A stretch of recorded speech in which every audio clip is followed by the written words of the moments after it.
الله الله، شايفين الممبار الجميل ده؟ لحمة الراس بقى والحلويات بتاعة المصمت. جبت لكم المصمت لحد عندكم في البيت. طريقة سهلة جدا، تابعوا معنا الفيديو يلا. السلام عليكم ورحمة الله وبركاته. اللهم صل وسلم وبارك على سيدنا محمد. النهاردة بقى ايه؟ هنروح المصمت، هنعمل أكلة المصمت بقى، لحمة الراس والممبار والحاجات الحرشة دي. أكلة لذيذة قوي وبصوا تحفة يعني، ما فيش حد يختلف عليها، وطريقة سهلة جدا ومفيهاش أي حاجة. احنا هنا مجهزين طبق البهارات بتاعتنا، مرقة وملح ومبشور عليها بلح جوز الطيب، حبة شطة صغننين، كمون، فلفل أسمر، 7 بهارات. تمام. دي البهارات اللي هنحطها في الممبار. دي البهارات بتاعت الشوربة بتاعت لحمة الراس، برضو ورق لوري، وزيادة بقى عليه ورق لوري وحبهان وقرنفل، حبهان وقرنفل وكمون فلفل أسمر، 7 بهارات. معنا اللحمة بتاعت الراس اهيت، منضفينها كويس. ومعنا الممبار قلبينه على الناحية التانية، ونضفناه ودعكناه بالملح والفلفل والخل والدقيق وكربوناته، كل ده فورناه مع بعض ونضفناه بالشكل اللي انتوا شايفينه ده، كده بقى ابيض زي الفل. طبق الخضرة بتاعتنا والصلصة بتاعتنا. الصلصة يا جماعة مش هنسبكها على النار، هي متسبكة لو متخزنة جاهزة كده تبقى زي الفل. طب لو مش متخزنة هتجيبي كيلو طماطم، هتبشريه بالمبشرة وتقلبيه شوية على نار صغننين وخلاص كده تمام قوي. هنجيب بقى البصلة اقطعها صغنطط كده، حاجة كده عسلية خالص. طيب هنعمل ايه الأول؟ أول حاجة نسمي الله، وهنحط الأول الحلة على النار بتاعت لحمة راس تغلي. هنحط فيها البهارات اهي بتاعتنا، تمام، مع شوية بصل من دولت، تمام كده. هنحطها على النار هتغلي، هننزل اللحمة بس، مفيهاش أي افتكاسات. نحطها كده اهو على النار اهو. نجيب بقى لحمة الراس دي على جنب اهي، ناحية ايه البوتاجاز. طيب دلوقتي هنعمل ايه مع بعض؟ هنقلب بقى الخليط ده مع بعض. طيب وناقص ايه كمان؟ 3 كوبايات رز، يعني نص منبار عليه 3 كوبايات رز. هحضرهم واجيبهم. خلاص تمام، غسلنا الرز اهو جبناه. هننزل بقى الاول، اول حاجة بقى اتعلمي التكاية دي. تحطي كده الفلفل الاخضر ده على البصل، تحطي كل البهارات بتاعتك دي برضو على البصلايه. البصل يا جماعه بيمتص البهارات وبيخلي طعم البهارات فيه، بيخليه تحفه كده. بس قلبي كده دولت على بعضيهم بالشكل الجميل ده، وتروحي بقى نازله هنا كده الرز، تروحي نازله عليه بالطماطم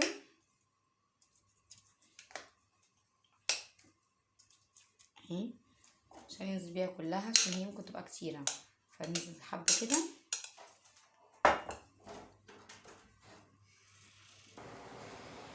قلب بقى كده الطماطم مع الرز.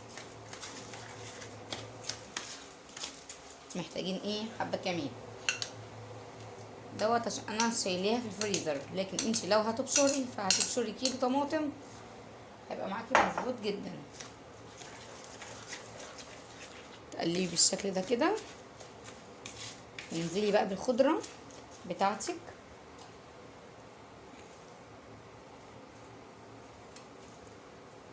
احنا حطينا خلاص اللحمه على النار، الميه غليت، حطينا اللحمه بتاعتنا على النار.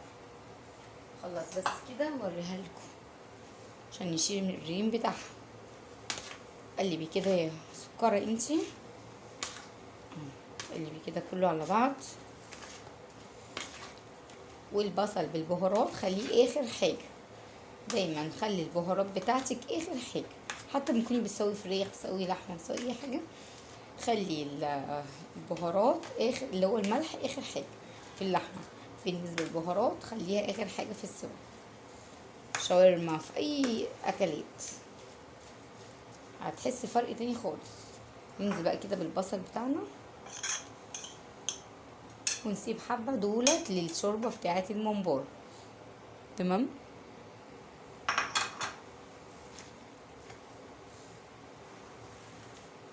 عندنا بقى طريقتين لحشو الممبار، يا اما هتعمليه بايدك يا اما هتجيبي قمع زي ما انا هعمل كده واوريكم. نجيب بقى على الوش كده نحط شويه زيت بس كده، خلطه معانا جاهزه.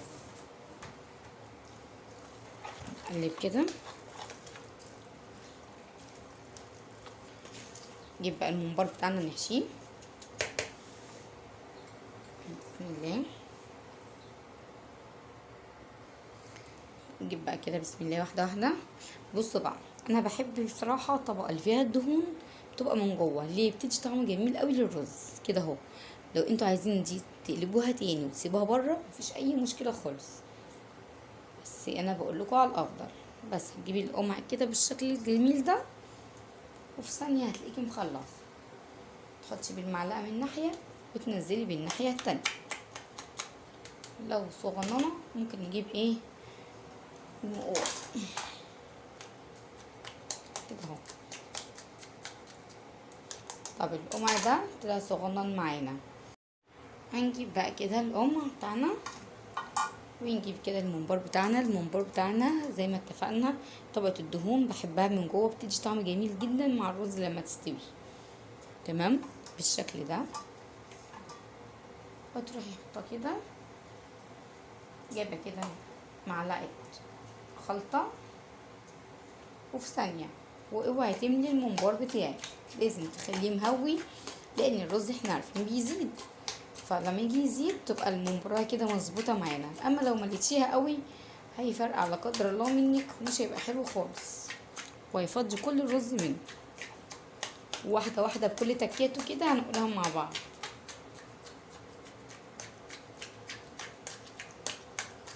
هي معلقه رز واحده اهي حطيناها. معاك كام واحده بعد كده هكمل انا.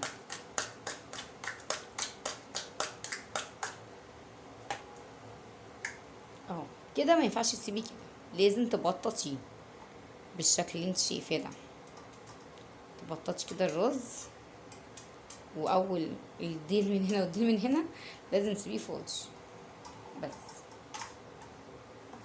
هنكمل احنا بقى كده واحده كمان اهي بالشكل ده. نروح جايبين معلقه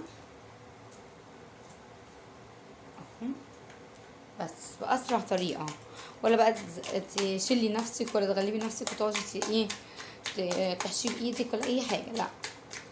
يعني في ناس بتمسك الممبرايه بصباعها وتحشي بصباع التاني، لا ده سهل قوي. قمعي كده عندك وخلصي نفسك. لو 10 كيلو هتخلصيهم في ثواني.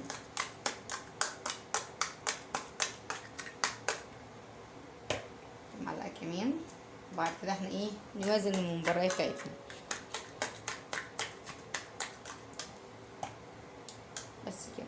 تروحي بقى جايبه كده موزيها كده بالشكل ده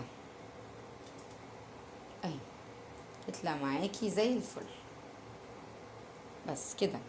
ولما تيجي تسقطيها في الشوربه هوريكم بتسقطيها كده برضو، بتمسكيها كده وتسقطيها. نكمل احنا بقى بقيه الممبار بتاعنا وارجع لكم. هنا بقى خلاص خلصنا الكميه كلها اهو، بسم الله ما شاء الله. بصوا حلو جدا. هنجهز بقى ايه، حطينا الشوربه على النار بتاعته، يلا نشوفها مع بعض. هنا حطينا الحله على النار اهي، فيها كده معلقتين صلصه وبصلايه اللي احنا ركناها على جنب اللي متبله، وشويه بقى ورق لوري على حبهان. تمام كده. هتستنى بقى تغلي ونحط فيها الممبار بتاعنا وخلاص. وهوريكم ازاي نحطه، دي طريقه معينه. طيب ماما بقى ايه هنشوف كده، تعالي نشوف اللحمه بتاعتنا عملت ايه. ايه اللهم بارك. شلنا الريم بتاعها وخلاص هي كده استوت. ونبص كده عليها برضو اهو، معايا فتحت كده اهو بكل سهوله اهي تتقطع معانا اهي. بصوا بقت عامله زي الملبن. وفي كمان حيله، لو حطينا اللي هو النقاوه بتاعه البلح في اللحمه في اي حاجه مش عايزه تسوي هتسوي معانا، بس انا ما حطيتلهاش حاجه لان مش مستعجله. لو مستعجلة هنعمل كده. كده بقى نستنى الممبار يغلي، شوربة الممبار تغلي وهنحط الممبار بتاعنا. هنا معانا الممبراية اهي، المية بتاعتنا غليت. نمسكها كده نديلها ده وديلها ده وننزلها كده بالراحة. اوعي تجيبي الصينية وتقلبي كده على طول، ما ينفعش، هتلاقي الدنيا كلها بقت هايمة على بعضيها. بس هتمسكيها كده اهو بالشكل ده وتنزليها بالراحة. واحدة كمان عشان الحلوين اهو، تمسكيها كده اهو. بصي بقى اوريكي عملت ازاي. بس يا ميلك اه بالشكل ده كده اهو. اهو تلمي نفسها كده وظبط. تلمي نفسها. لمي نفسك انت. ماشي، هنحط بقى بقية الممبار بتاعنا، نستنى ما يستوي ونحمره بقى كده مع بعضين. هنا بقى يا حبايب قلبي خلاص استوت، قعدت لها كده حوالي اكتر من نص ساعة. بصوا تنزلي الشوكة كده، دخلت الشوكة فيها كده تمام استوت. هنطلع برضو كده ايه رز ونعمله كده في ايدينا. استوى خلاص يبقى كده تمام استوت. هنطلعها بقى من الشوربة عشان ما تفرقعش، نطلعها كده ونصفيها.